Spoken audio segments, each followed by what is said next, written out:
अब हम अपरिमेय संख्याओं का पुनर्विभ्रमण जो टॉपिक है इसके बारे में समझेंगे। आपने जैसा कि क्लास 9th में पढ़ा था रेशनल नंबर और इरेशनल नंबर के बारे में, बस आपको फिर से वही आप पढ़ने वाले हैं।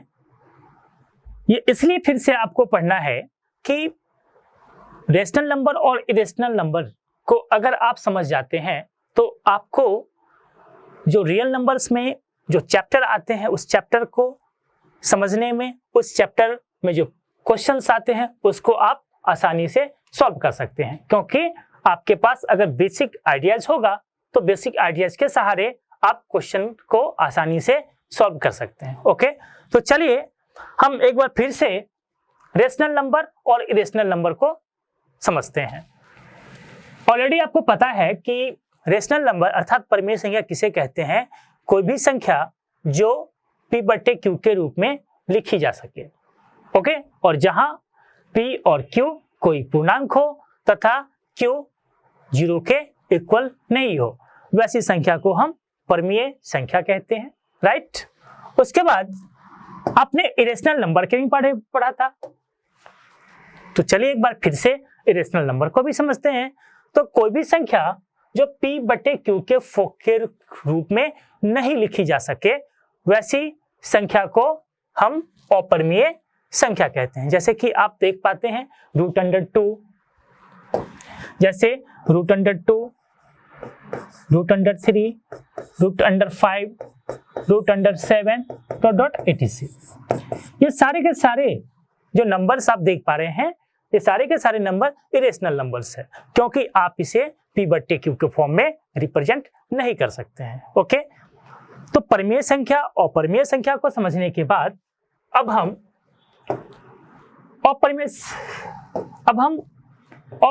संख्या का जो मानक रूप है हम इसको समझते हैं। ओके, ये भी जानना हमारे लिए जरूरी है कि किसी भी परिमेय संख्या को हम स्टैंडर्ड रूप में कब मान सकते हैं कि दिया गया जो परिमेय संख्या है वो स्टैंडर्ड फॉर्म में है। ओके, तो चलिए इसको समझते हैं कि कोई भी परिमेय संख्या,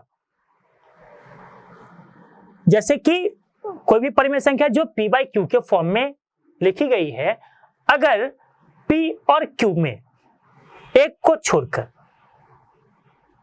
कोई दूसरा कॉमन फैक्टर नहीं हो, अर्थात एक को छोड़कर दूसरा कोई उभयनिष्ठ गुणनखंड नहीं हो, तो वैसे p/q फॉर्म वाले परिमेय संख्या को हम परिमेय संख्या का मानक रूप कहते हैं, अर्थात standard form of a rational number कहते हैं। ओके, उसके बाद इस टॉपिक में ही जैसे कि आपने अपरिमेय संख्या के बारे में पढ़ा, क्लास 9th में भी आपने अपरिमेय संख्या के बारे में पढ़ा, लेकिन उस क्लासेस में आपने अपरिमेय संख्या का प्रूफ नहीं देखा था कि अगर √3 एक अपरिमेय संख्या है तो ये कैसे एक अपरिमेय संख्या है, इसे साबित कैसे करें, ये आप लोगों क्लास 9th में आप लोगों ने नहीं सीखा था।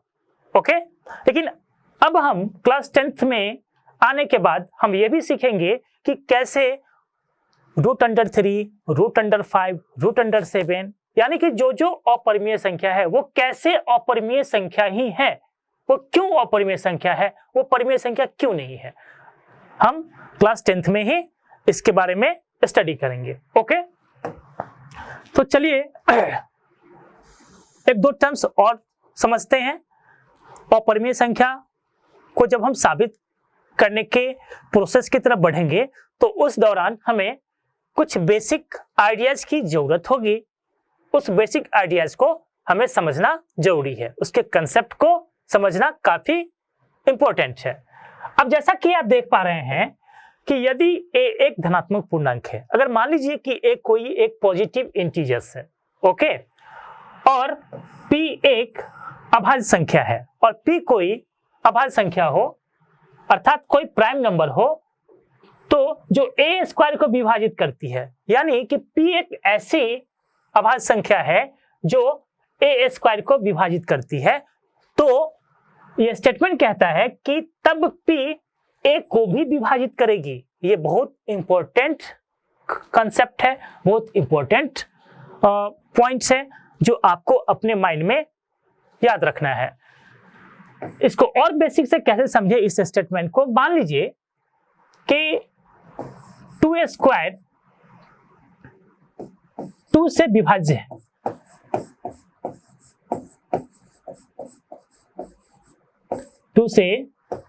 है, तो इसका मतलब ये हुआ कि अगर मैं इसका स्क्वायर हटा दूं, सिर्फ ओनली 2 लिखूं, तो क्या 2 भी 2 से विभाज्य नहीं होगा? बिल्कुल होगा, 2 भी 2 से विभाज्य है।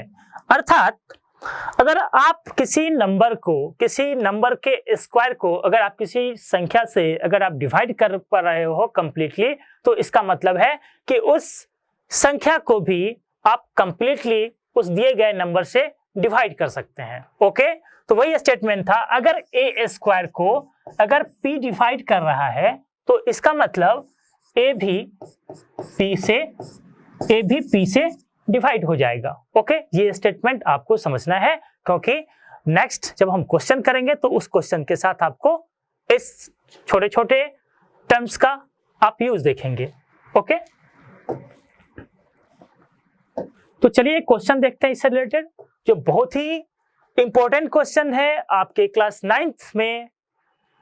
√3 अपरिमेय संख्या के बारे में आपने पढ़ा था, लेकिन आपने ये नहीं पढ़ा था उस क्लासेस में, और ये भी नहीं जान पाया था कि √3 कैसे एक अपरिमेय संख्या है। लेकिन आज के क्लास में आज हम समझेंगे कि √3 कैसे एक अपरिमेय संख्या है। ओके, तो क्वेश्चन आपसे पूछा जाएगा कि सिद्ध कीजिए कि √3 एक अपरिमेय संख्या है। कैसे आप साबित करेंगे कि √3 एक अपरिमेय संख्या है? ओके, तो क्या करना होगा माय डियर स्टूडेंट? सबसे पहले जैसे ही इस तरह का क्वेश्चन आपके सामने आता है, और ये बहुत ही इंपॉर्टेंट क्वेश्चन है, एग्जामिनेशन में कई बार इस तरह के क्वेश्चन को रिपीट कर दिया है, तो इसलिए ये जानना जरूरी है कि किस तरह से हम √3 को या गिवन जो कोई अपरिमेय संख्या है, कैसे उसे हम सिद्ध करें कि वो अपरिमेय संख्या नहीं है। तो चलिए माय डियर स्टूडेंट, हम 1 बाय 1 करके हर एक स्टेप्स को समझते हैं और उसके अनुसार से अपने कॉन्सेप्ट को डेवलप करते हैं, ताकि उस कॉन्सेप्ट के सहारे हमें √3 के बाद √5 मिले, √7 मिले, √11 मिले, हम उसका प्रूफ इजीली कर सके। तो चलिए स्टार्टिंग करते हैं इस √3 को सिद्ध करने के लिए कि √3 एक अपरिमेय संख्या है। तो सबसे पहले आपको क्या करना है? सबसे पहले जैसा कि आप देख पा रहे हैं, सबसे पहले आप मानेंगे कि माना कि √3 एक परिमेय संख्या है। ओके स्टूडेंट, ये हमेशा याद रखना है कि आपको √3 तो अपरिमेय संख्या सिद्ध करना है, दिखाना है, बट आप जब स्टार्टिंग करेंगे, जब सॉल्यूशन करेंगे स्टार्ट, तो उसमें आप ये मान के चलेंगे कि √3 एक परिमेय संख्या है। ऐसा क्यों? ऐसा कंट्राडिक्शन क्यों?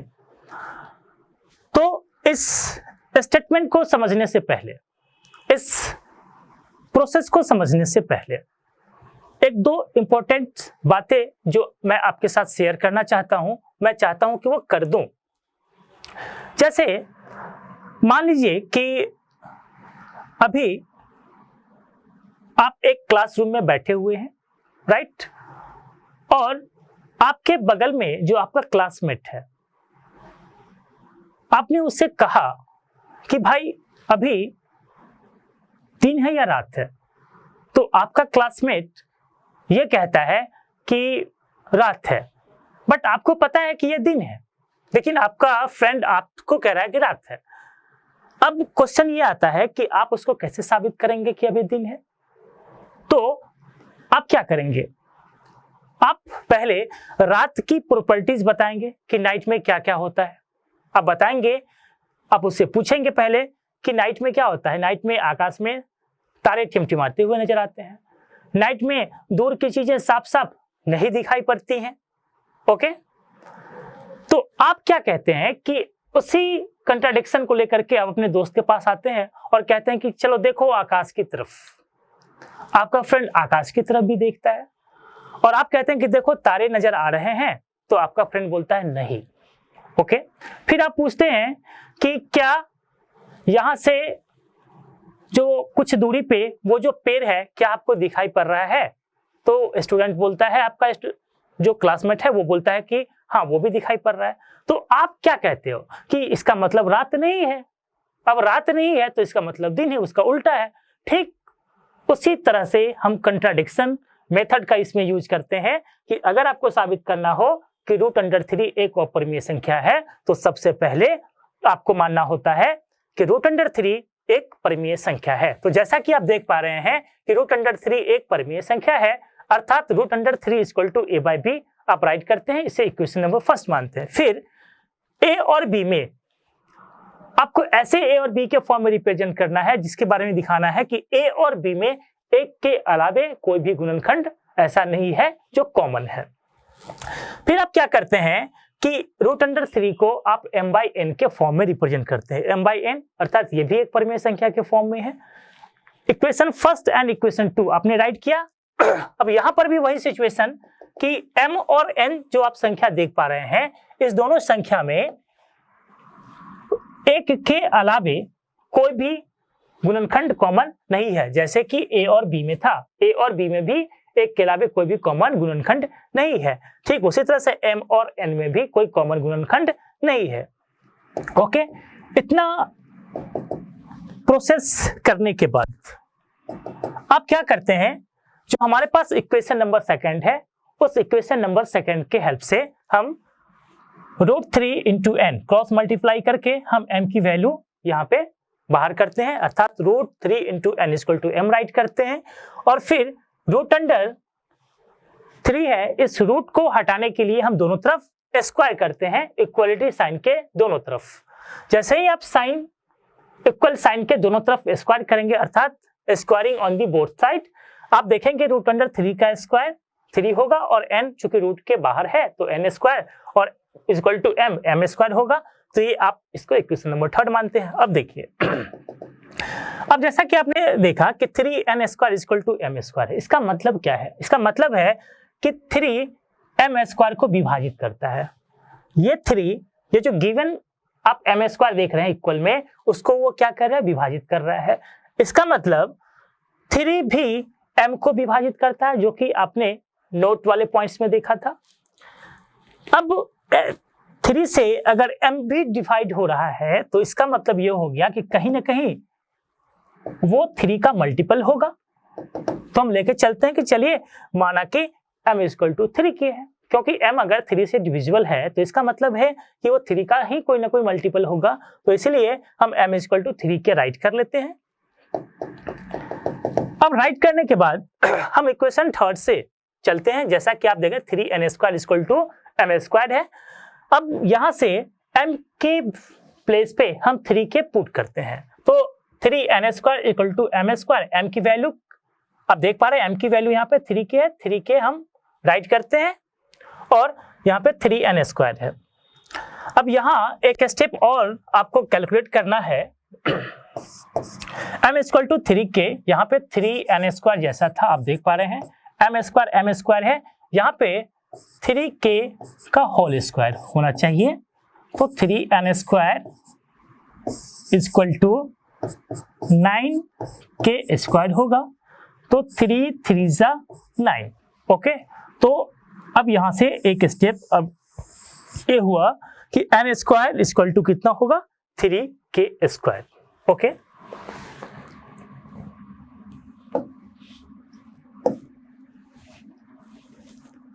अब इतना करने के बाद हम आगे फिर वही स्टेप में आएंगे। यहाँ n² = 3k² है, इसका मतलब कि 3n² को भी विभाजित करता है। तो जब 3n² को विभाजित कर सकता है तो 3n को भी विभाजित करेगा, अर्थात यहाँ पर हम n = फिर से हम क्या राइट करेंगे? 3n। या हम ऐसे भी निष्कर्ष निकाल सकते हैं कि यहाँ हमने देखा कि एक बार तो n² को n² 3 से डिवाइड हो रहा है और पीछे हमने देखा था कि m² भी 3 से डिवाइड हो रहा है। इसका मतलब एम स्क्वायर और एन स्क्वायर में m और n भी दोनों के दोनों 3 से डिविजिबल हो रहे हैं, अर्थात दोनों में 3 क्या है, कॉमन गुणनखंड है। इसीलिए हम लिखते हैं कि अब 4 और 5 से निष्कर्ष निकलता है कि m और n का उभयनिष्ठ गुणनखंड 3 है। ओके, अब हमने तो कैलकुलेशन किया, उस कैलकुलेशन में हमने ये देखा कि m और n दोनों का जो उभयनिष्ठ गुणनखंड है 3 भी है, और यह हमारी मान्यता कि m और n के एक से भिन्न उभयनिष्ठ गुणनखंड नहीं है के विरोधाभासी है। और हमने तो माना था कि m और n में एक के अलावे कोई दूसरा गुणनखंड नहीं होता है, बट इस सिचुएशन में हम देख रहे हैं कि एक के अलावे भी एक दूसरा नंबर भी है 3, जो कि कॉमन फैक्टर है, यानी कि उभयनिष्ठ गुणनखंड है। तो हमने जो माना था उसका वो विरोधाभासी प्रतीत होता है। आपको लगेगा कि हमने माना था कुछ और आ कुछ रहा है। इसीलिए हम क्या बोलते हैं कि यह हमारी मान्यता m और n के एक से भिन्न उभयनिष्ठ गुणनखंड नहीं है के विरोधाभासी है। इस तरह हमारा यह मानना है कि √5 एक परमीय संख्या है, ये असत्य है, यानी कि ये गलत है जो हमने माना था, अर्थात √5 एक अपरमीय संख्या है। ओके, √5 एक अपरमीय संख्या है। ओके, उसके बाद हम इतना जानने के बाद अब हम आगे नेक्स्ट क्लास में सीखेंगे कि परमीय संख्या और उनके दशमलव प्रसार के बारे में। ओके।